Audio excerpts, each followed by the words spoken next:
j'espère que vous allez bien. Aujourd'hui on se retrouve pour une toute nouvelle vidéo sur le trail du Loup Blanc. C'est mon premier trail sur la saison hivernale et j'ai choisi de le faire dans la Creuse, d'où je viens. Donc c'est pour ça que j'ai choisi ce trail en particulier parce que je voulais rentrer chez mes parents et faire un trail dans ma région. Donc on s'est élancé, mon copain et moi, sur ce trail, un trail annoncé de 23 km et non kilomètres, ce qui signifie à peu près 1 km égale 1,1 km. Donc environ, j'ai essayé de chercher un petit peu sur Strava, n'importe où, mais ils avaient changé le parcours, donc j'ai trouvé environ 25 km, 24,8 km, je m'étais donné dans ma tête. Et au final, on a eu, parce que j'ai tout gardé sur Garmin, on a eu 25,5. Il me semble que mon copain avait 25,5 et moi j'avais 25,6 km. Je n'en pouvais plus à la fin, j'avais envie que ça se termine. Concernant le D+, sur le site, il y avait un peu marqué n'importe quoi. Enfin, pas n'importe quoi, non.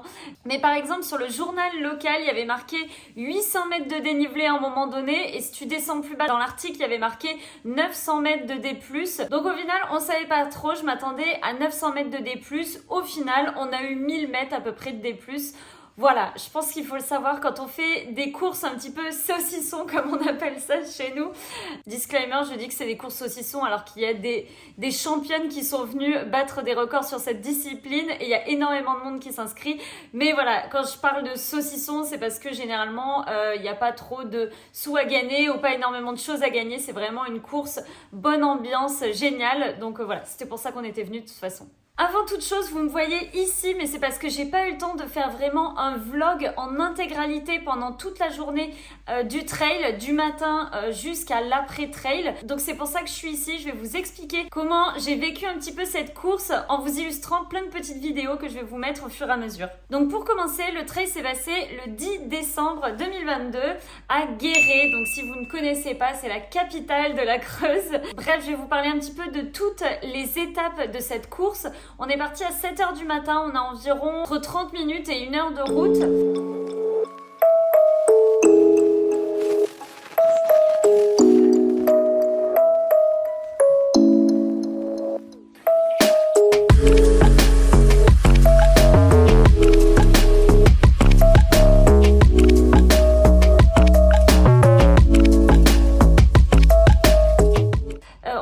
À Guéret pour aller chercher au gymnase, donc c'est un gymnase chauffé, donc c'était plutôt pas mal pour aller chercher les dossards. Il peut se servir pour le petit sac, si vous voulez les petits sacs, au niveau du transport. Ça va bientôt être le départ, il fait -3, -4 degrés, donc on s'habille, pour l'instant on se prépare au maximum et on va voir comment ça va se passer. Mais bon, c'est plutôt... En tout cas, les 23-25 km, ça devrait aller. C'est plus le froid qui me fait peur. Voilà. On est arrivé, pour ceux qui connaissent, c'est dans la forêt de Chabrières où il y a également le parc aux loups là-bas. Donc c'est pour ça, d'où le trail du Loup Blanc. Généralement pour blanc parce que parfois il neige ou il gèle. Et on a débuté cette course avec un mini échauffement. On a froid. Il fait -4. Le pire, c'est les doigts. Non ? Et je vais essayer de tenir. C'est très bon, regarde. Si j'ai pas froid au doigt là. Oui, c'est bon. C'est bon, je garde cela si j'ai pas froid au doigt. Ah oui. J'ai froid au bout. Oui, mais attends, on vient de courir. Hein. Bon, en tout cas, c'est très beau, mais il fait très froid. Je pense que ça ira mieux après. Je vais enlever ma doudoune en plus de moi. Je sais pas si c'était la meilleure chose à faire parce que quand je suis partie sur la ligne de départ, au final, j'étais pas du tout chaude et j'avais encore très froid. Et en fait, mon corps n'était pas en mode compétition ou trail ou course. Il était vraiment en mode « Attends, je dois me chauffer un peu avant de pouvoir accélérer un petit peu. » Donc on est parti à 9h, on pouvait récupérer les dossards jusqu'à 8h15. Et à partir de 9h, donc c'était le début de la course, j'avoue que le départ, j'ai pas bien compris. En fait, je pense que personne n'a compris. Déjà, on ne savait pas où se placer. J'ai demandé à d'autres gens où était la ligne de départ parce qu'on comprenait pas grand chose, il y avait du monde partout. Et au final, c'était un aller-retour directement. Je pense que c'est fait pour éviter directement les bouchons dans la forêt. Ça n'a pas trop marché parce qu'en fait, personne a écouté le départ, moi-même j'ai pas écouté le départ. On est parti à fond, les gens sur l'aller-retour doublaient d'autres gens parce que la banderole était tombée. C'était assez drôle, c'était pas stressant, c'était juste drôle de voir que c'était un peu le fouillis partout, donc c'était pas trop un problème. Et ensuite quand on est rentré directement dans la forêt, c'est là où il y a eu les bouchons. C'est généralement un des problèmes des trails, quand on est assez nombreux, on se retrouve avec des bouchons directement. Moi j'ai essayé de me faufiler assez rapidement et j'ai trouvé au bout de 2 ou 3 km mon rythme.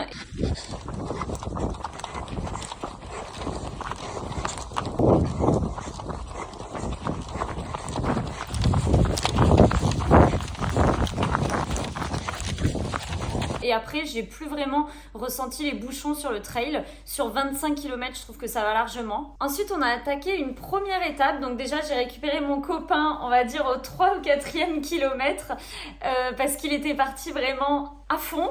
Donc j'ai rattrapé et on n'a pas fait la course ensemble. Je suis après passée devant et j'ai vraiment adoré ce début de première course. On va dire du 5e kilomètre, le temps que je m'échauffe entre guillemets, jusqu'au 15e kilomètre. J'allais vraiment bien. Je doublais des gens, je doublais beaucoup de gens.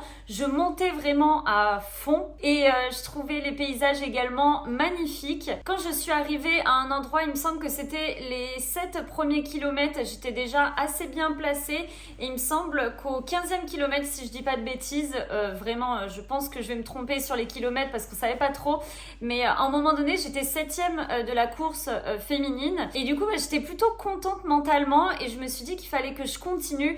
Bien sûr je voyais pas d'autres personnes devant et pas d'autres femmes devant, donc c'était assez compliqué d'aller encore chercher plus de la vitesse et au fur et à mesure je me suis rendu compte que je n'avais absolument pas mangé et absolument pas bu de la course environ au 15e kilomètre parce qu'en fait j'avais des gants et le problème si j'enlevais mes gants c'est que j'allais avoir ultra froid aux doigts, donc je voulais pas enlever mes gants, c'était compliqué. Moi ce que j'aime sur le trail c'est manger des tucs, mais là en fait je mange des tucs normalement quand il y a des grosses montées et qu'on a le temps de marcher un peu, sauf que là c'est très vallonné en creuse et on n'a pas spécialement le temps de récupérer ou de se poser pour boire, pour manger, pour toutes ces choses.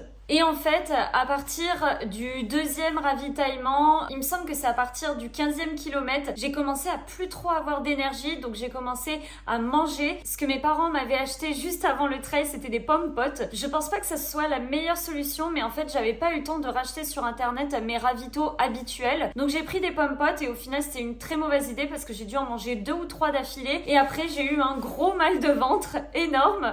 En plus de ça, je voulais boire, mais les gourdes étaient complètement... Enfin, le petit bitonio, je sais pas comment ça s'appelle, était un petit peu gelé et surtout l'eau qu'il y avait à l'intérieur, elle était, c'était pas des glaçons, mais elle était vraiment très froide, ce qui m'a, je pense, en plus donné mal au ventre. J'ai failli me tromper 2 fois, mais je pense pas que ce soit à cause vraiment du parcours qui était mal indiqué. C'est moi qui suis tout simplement certaines traces qui sont par terre et je vois pas, même quand on fait une rando, j'ai l'impression que je vois une route où il y en a pas. Et du coup, je me fais redépasser. Je savais à peu près que j'étais dans le top 10, ça m'allait également. J'arrivais à prendre du plaisir. Sur la première partie, j'ai vraiment pris du plaisir. Sur la deuxième partie, un peu moins avec mes problèmes d'estomac puis le fait d'avoir pas énormément d'énergie. Et quand je suis arrivée, quand j'ai vu le gymnase, parce que normalement on devait arriver dans un gymnase, en fait il nous restait encore des kilomètres. Je crois qu'on était au 25e kilomètre, donc je me suis dit il reste 100 mètres là, c'est pas possible. Moi j'avais compté déjà que c'était 23 annoncés, je pensais que c'était 25 au moins. Et non, il nous restait encore des chemins.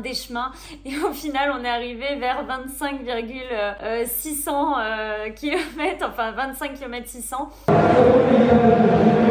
Bravo Marine, bravo. Je dirais assez fraîche quand même. Mon corps est habitué à ce genre de distance, donc j'ai plutôt aimé. Les paysages étaient chouettes, je me suis jamais embêtée. Souvent en trail je m'embête jamais, donc ça c'est vraiment tip top.